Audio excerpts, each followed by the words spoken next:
Hello बच्चों, मैं Charu from O2N digital education. आज की क्लास में हम क्लास 9 का linear equation in two variables की एक्सरसाइज 4.2 देखने जा रहे हैं। तो हमारी एक्सरसाइज 4.2 का फर्स्ट क्वेश्चन है, विच of the following option is true and why. यानी कि इसने क्या बोला कि कौन सा ऑप्शन आपका ट्रू है और क्यों। इसने क्या बोला कि आपको इसने एक इक्वेशन दी, इक्वेशन है, कैसे पता चला, इक्वल टू का साइन है, लीनियर है क्योंकि दोनों की डिग्री क्या है, वन वेरिएबल्स की, और हम लोगों को यहाँ पे क्या दिख रहा है कि ये टू वेरिएबल्स में है। तो हमने जैसा पढ़ा था कि जो हमारी linear equation in two variables होती है उसके पास इनफाइनाइट मेनी सॉल्यूशंस होते हैं, बहुत सारे सॉल्यूशंस होते हैं। तो जैसा इसने कहा कि which of the following option is true and why, जैसे आपको इक्वेशन दी has unique solution, only two solution and infinite many solution. जैसा हम लोगों ने पढ़ा था उस हिसाब से तो मुझे पता चल रहा है कि ऑप्शन 3 जो है आपका इनफाइनाइट मेनी सॉल्यूशन वो सही है। और अगर हम यहाँ पे प्रूव करें कैसे, तो हम क्या करेंगे, इसने कहा कि एक यूनिक सॉल्यूशन ये और ये, इसको हमें गलत प्रूफ करना है, और सेकंड पार्ट क्या है, ओनली टू सॉल्यूशन। तो अगर हमारी इस इक्वेशन के मोर देन टू सॉल्यूशंस आ जाते हैं, तो देखो अगर हमारी इक्वेशन के दो सॉल्यूशन आ जाएंगे तो क्या कोई यूनिक सॉल्यूशन उस पर बचेगा, यूनिक यानी सिर्फ एक सॉल्यूशन नहीं बचेगा। अगर मैं दो से ज्यादा निकाल दूंगी तो क्या ओनली टू सॉल्यूशन वाला पार्ट बचेगा, नहीं, तो वो किस में आएगा, इनफाइनाइट मेनी सॉल्यूशंस में। तो यहीं पे मैं क्या करने वाली हूं, मैं यहाँ पे एटलीस्ट 3 यानी कम से कम 3 सॉल्यूशन निकालूंगी और ये दोनों पार्ट को रॉन्ग प्रूफ करके इस पार्ट को मैं सही प्रूफ कर सकती हूँ। तो जैसा कि हम क्या करते थे, अगर हमें इसके एटलीस्ट 3 निकालने हैं तो सबसे पहला हम क्या करते थे, फर्स्ट हम क्या करेंगे, x इज इक्वल टू 0 लेते थे। जब मैं x इज इक्वल टू 0 लेती हूं तो मेरा y इक्वल्स टू 0 प्लस 5 हो जाएगा, यानी मेरा y क्या आ जाएगा, 5। और हमें दूसरा पार्ट क्या करती थी, मैं लेती थी y इज इक्वल्स टू 0। अगर मैंने y को ही 0 ले लिया तो मेरा इक्वेशन क्या बन जाएगी, 0 इक्वल्स टू 3x प्लस 5, यानी कि मैं इसको यहां ले जाऊंगी तो 3x इज इक्वल्स टू -5 आ जाएगा, यानी मेरी x की वैल्यू -5/3 आ जाएगी। ये मेरा क्या हुआ, दूसरा सॉल्यूशन। तीसरा देखो, तीसरा अगर मैं x इज इक्वल टू 1 लूं तो मेरी इक्वेशन क्या बन जाएगी, 3 इंटू में 1 विच इज 3 प्लस 5, यानी कि अगर मेरा x 1 होगा तो मेरा y कितना आता है, 8।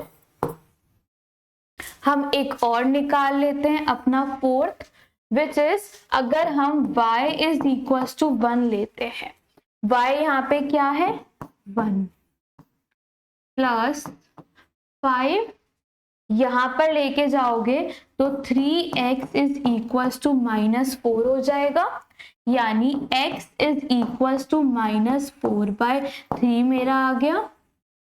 यानी कि अगर मैं आपसे कहूं कि यहाँ पे क्या क्या सॉल्यूशंस आए, यानी कि सॉल्यूशन मेरे इस इक्वेशन के मैंने अभी स्टिल कितने निकाले, सिर्फ 4। हो सकता है मेरे से 4 से ज्यादा हो, कुछ भी हो सकते हैं, यानी कि मैं क्या कह दूंगी कि मेरे स्टिल यहाँ पे कौन कौन से सॉल्यूशंस आए हैं। सॉल्यूशन मेरा पहला क्या था, 0, जब था x तो y कितना आया था, 5। जब मेरा x -5/3 था तो मेरा y कितना था, 0। जब मेरा x 1 था तो मेरा y कितना था, 8। और जब मेरा 4 यानी कि जब मेरा x क्या था -4/3, तो उस केस में मेरा y क्या था 1। इतने सॉल्यूशन आ गए, हो सकता है इससे ज्यादा भी आ जाए, यानी कि हम क्या कह देंगे कि हम लोगों ने यहाँ पे प्रूव कर दिया, हेंस x क्या है हमारा y equals to 3x + 5 has infinitely many solutions। यहां पे मेरा ये चीज प्रूव हो जाती है। अब हम जाते हैं अपने सेकंड क्वेश्चन पे।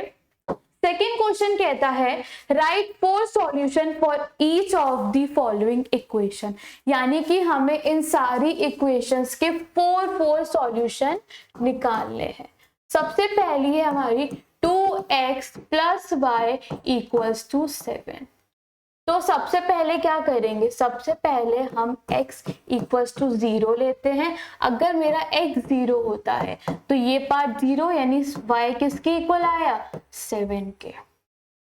अगर मैं y = 0 लेती हूँ, ये पार्ट 0 हुआ, इरेज हो गया, तो क्या ये मेरा 2x = 7 आया, यानी x = 7/2 आ जाएगा मेरा। अगर मैं क्या करती हूँ x = 1 लेती हूँ, तो मेरा ये पार्ट कितना हो जाएगा 2 + y = 7, यानी कि मेरा y क्या आ जाएगा 5। और अगर मैं y = 1 ले लूं तो मेरा x कितना आएगा, y = 1 है तो 2x + 1 = 7, यानी कि 2x = 6, यानी x = 3। इसी के साथ मुझे मेरे 4 सॉल्यूशंस क्या मिलते हैं, 4 सॉल्यूशंस मुझे मिलता है। सबसे पहला, अगर x 0 था तो y 7 था, और x अगर 7/2 था तो मेरा y क्या था 0। हम ऐसे ही रिप्रेजेंट करते थे सॉल्यूशन को x, y में। और दूसरा क्या है, अगर मेरा x 1 है तो y क्या है मेरा 5, और अगर मेरा x 3 है तो y क्या है 1।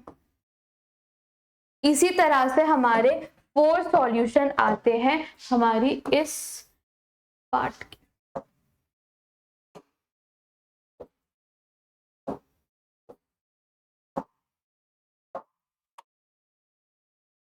ठीक है, अब हम देखते हैं अपना सेकेंड पार्ट। सेकेंड पार्ट है πx + y = 9। सबसे पहले हम क्या करते हैं, x को 0 रखेंगे। अगर x 0 तो ये पार्ट 0, तो y किसके इक्वल आ जाता है 9 के। और सेकेंड पार्ट में हम क्या करते हैं, y को 0 रखेंगे। y को 0 रखा तो ये पार्ट 0, यानी πx = 9 आएगा, यानी x = 9/π आ जाएगा हमारा। यस। और अगर हम नेक्स्ट में क्या करते हैं, x = 1 रखेंगे। अगर हमारा x = 1 है तो ये πx क्या पाई हो जाएगा, प्लस में y = 9, यानी यहां से हमारा y क्या आ जाएगा 9 - π, हमारा क्या आ जाएगा यहाँ से y आ जाएगा।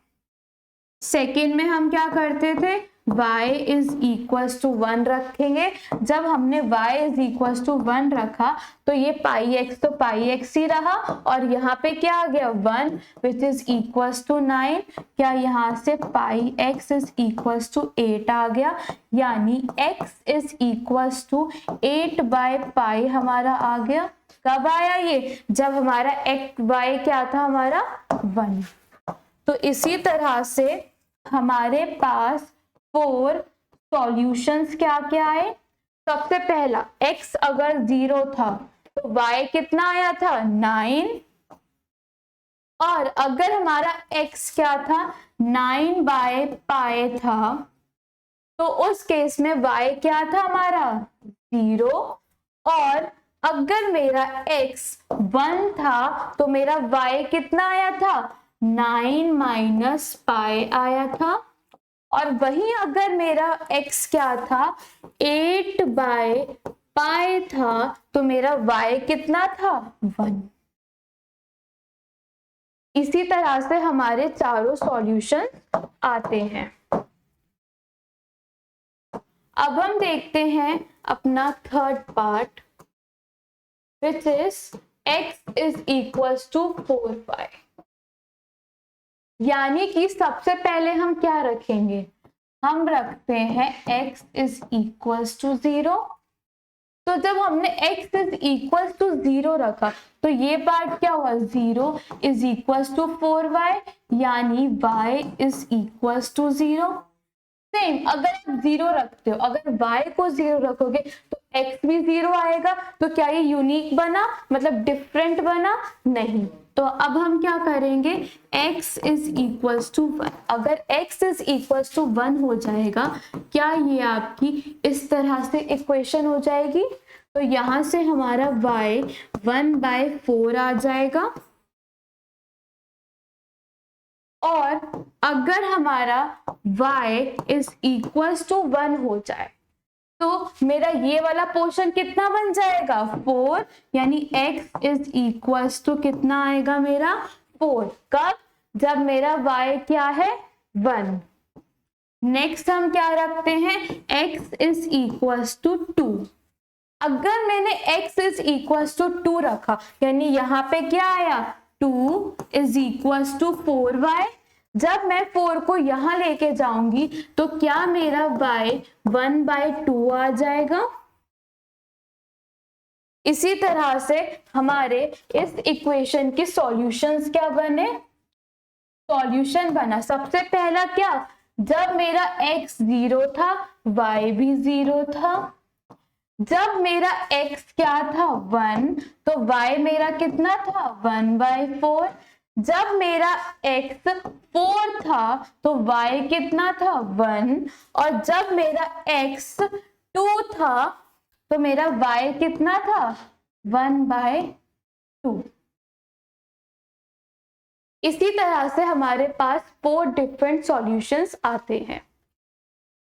अब हम देखते हैं अपना क्वेश्चन थर्ड।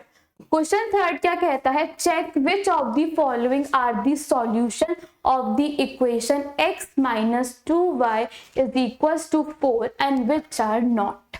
अब ये कैसे करेंगे, देखो सबसे पहले हमें 0,2 दिया है, यानी कि ये x, y होता है, यानी कि यहां से मेरे पे x की वैल्यू 0 आती है और y की वैल्यू कितनी आती है 2।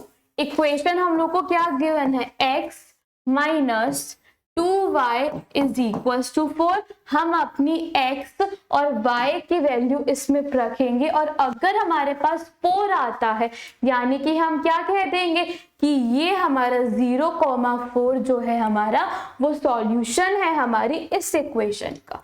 तो यहाँ पे रख कर देखो, तो यहाँ पे 2 इंटू में 2 इज इक्वल्स टू 4, यानी -4 इज नॉट इक्वल टू 4। तो यहाँ से हम क्या कह देंगे,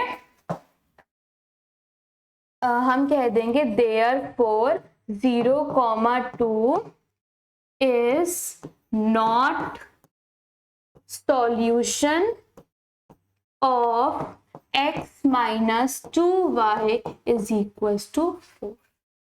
यहां से हमारा ये आ जाता है। अब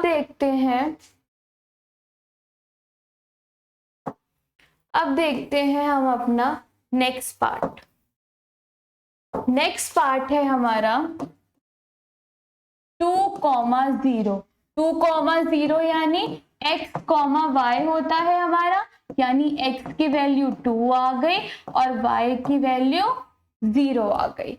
अब हमारे पास इक्वेशन क्या है, x - 2y is equals to 4, x की वैल्यू क्या है 2, y की वैल्यू क्या है यहाँ पे 0 इज इक्वल्स टू 4, यहाँ से क्या बचा 2 इज इक्वल्स टू 4। क्या 2 और 4 इक्वल है? नहीं। तो यहाँ से हमें क्या पता चलता है कि therefore 2, 0 is not solution of x minus 2y is equals to 4। ये भी इसका सॉल्यूशन नहीं है। अब हम देखते हैं अपना थर्ड पार्ट। थर्ड पार्ट क्या है हमारा 4, 0 यानी x, y, यानी यहां से x की वैल्यू 4 आ गई, y की वैल्यू 0 आ गई। और हमारे पास इक्वेशन क्या है x minus 2y is equals to 4।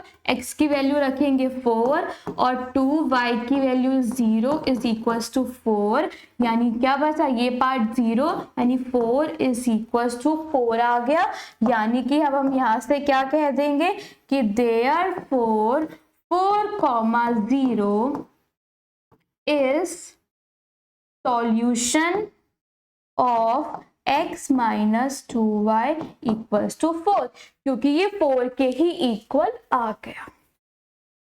ठीक है, अब देखो हमारा next part just fourth one है 2, 4 अंडर रूट 2, यानी कि किसके इक्वल है हमारा x, y, यानी यहां से x हमारा 2 आया और y कितना आया 4 अंडर रूट 2। इक्वेशन क्या है x minus 2y is equals to 4। x की वैल्यू रखेंगे 2 minus 2 4 under root 2 is equals to 4। जब हम इसको सॉल्व करेंगे तो क्या आएगा 8 under root 2 is equals to 4।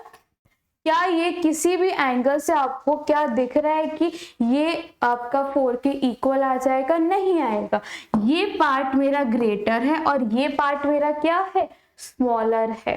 तो इस तरह से ये मेरा आंसर पूरा किस में आ जाएगा नेगेटिव में आ जाएगा।